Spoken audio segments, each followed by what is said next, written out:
Hey everybody, it's Stephen Boyd of SB Entertainment and SB Consultant Group. I'm so delighted to be able to talk to you on today, as I just want to remind you that we still have space available. That's right, we'd love to see you if you're a teacher, if you're a building level administrator, if you're a support specialist in whatever capacity you are, we have space available. That's right, Saturday, February 2nd, next Saturday at the Dominion Outreach Worship Center, we're going to be specializing in teaching in our professional development. I'm not bad, I'm just bored. That's right. We are giving you the opportunity to ramp up instruction in your classrooms to the point where students that are considered bad, we're identifying them as bored, and how you can move them from being bored to highly engaged. So I want to take a moment to share with you a couple highlights that we're going to be doing as a part of our training. One of the things that we always do is we always try to start off with a foundation of kind of figuring out where we all believe and try to build a consensus on some belief systems about instruction. So I want to talk to you a little bit about that right now. So we asked three questions as a part of our training, and I want to ask those three questions right now. One of the first questions that we ask is, can every child, regardless of their socioeconomic background, can they learn? I want you to think about that. Another question that we ask is, can every child, or does every child want to learn? Regardless of the socioeconomic background, regardless of where they come from, do they want to learn? The third question we ask is, does every child, regardless of the socioeconomic background, deserve the opportunity to learn?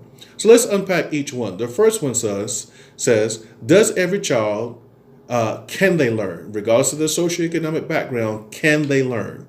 Now, most of the time we get a yes, all right? And when we talk about that yes, we say yes because of this understanding. Our ability to identify those students in four different quadrants by identifying four different levels of skill. The first one is called mastery skill. The next one we talk about is experiential skill. The next level we talk about is emerging skill. And then the final level we talk about is basic skill. Let me just take a moment and talk about it. Mastery skill is very simple. It's their students' ability to be able to master the components of whatever you're teaching and master them quickly. We have certain students that are able to go from A to Z rather quickly, and those are the ones that probably finish the work that you give them 2 to 3 minutes, maybe more. They put the pencil down and they're ready for the next thing. So we can easily identify certain students that have the ability because they have mastered it quickly.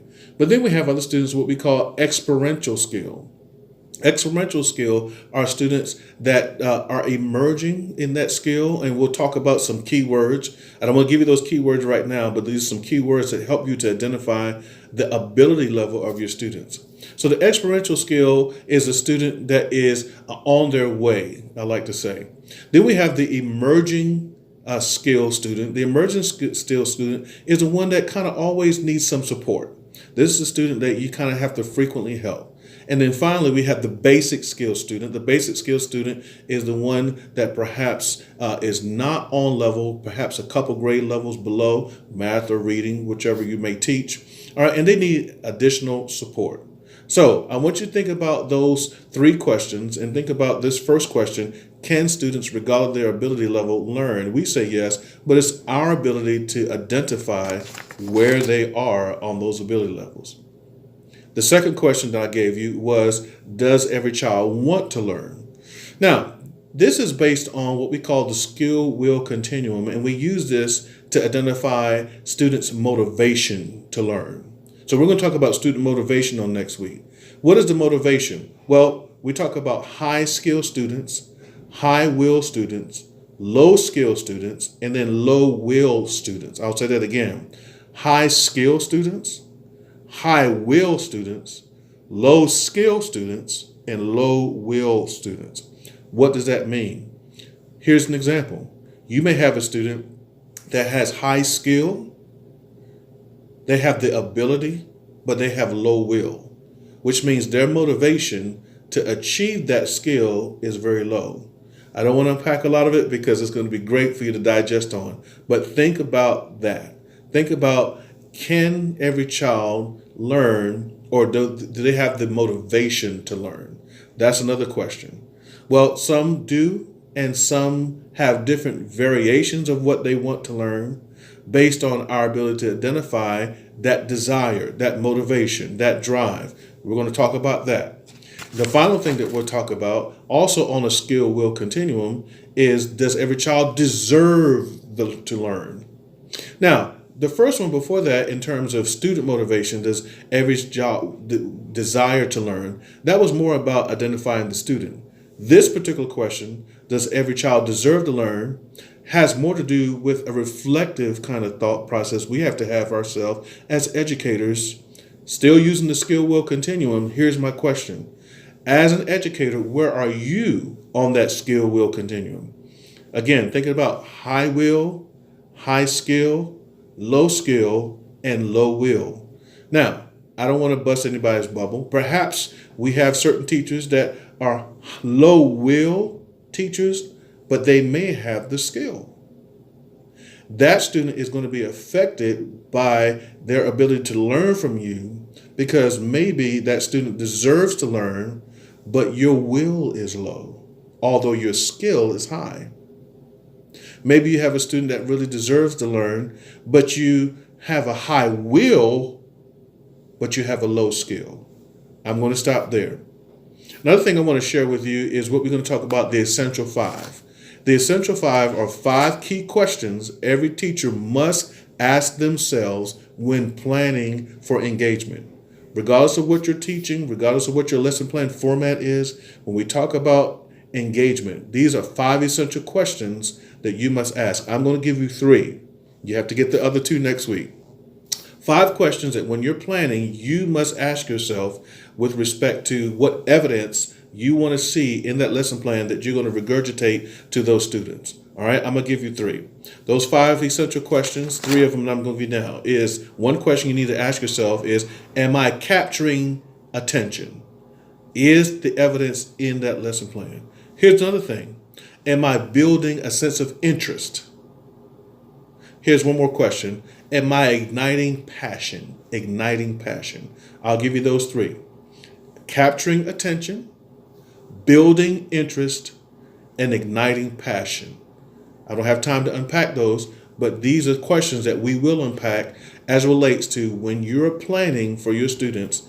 Is there evidence that you're doing any of these things and thinking these questions through? And we're going to show you how to do that. Don't forget, next Saturday, February 2nd, 2019, at the Dominion Outreach Worship Center in Newport News, Virginia, 119 29th Street. I'm going to be there. I'm hoping to see you there. Registration remains open. We'd love to see you there. We have some space available. There's a wonderful hospitality staff there at that church that's willing to and ready to serve you. We want to see you in the place. If you're a teacher, administrator, whoever you are, we got space available, and it's going to be absolutely fun. We're going to give you all kinds of wonderful strategies. You're going to be up and moving all day. So listen, it's not going to be boring. It's not going to be me talking. You're going to be up and moving all day. All kinds of strategies that you can do in your classroom that you can do on Monday. I guarantee you. All right? Plus, you'll get a certificate. As the student engagement agent, you will be officially deputized as a student engagement agent of SB Consultant Group. We're going to have a lot of fun, friends, so you want to make sure that you're there. I'm Stephen Boyd, your student engagement agent. Listen, you have yourself a fantastic day. You're going to see a couple more videos. Plus, look for an upcoming interview that I'm going to have with the Worcester County Teacher of the Year in Worcester County, Maryland, Dr. Karen Holland. Dr. Karen Holland works with special needs students, and we're going to talk about student engagement, all things engagement. She's going to talk about her passion to engage students. These are students who cannot speak. These are students who are non-ambulatory. These are students that are on the spectrum in terms of autism. These are students that have Down syndrome, and her ability, obviously, to capture the Teacher of the Year is a testament to her ability to move students from here to here. And I just want to say, if a teacher like that is able to motivate students with the kinds of conditions that they have, if she can move those students intellectually and behaviorally from one level to the next, I want to say to you, there is hope for you in your classroom. You can do it too. I'm Stephen Boyd, your student engagement agent. Never have another boring classroom ever again. Take care. Bye-bye.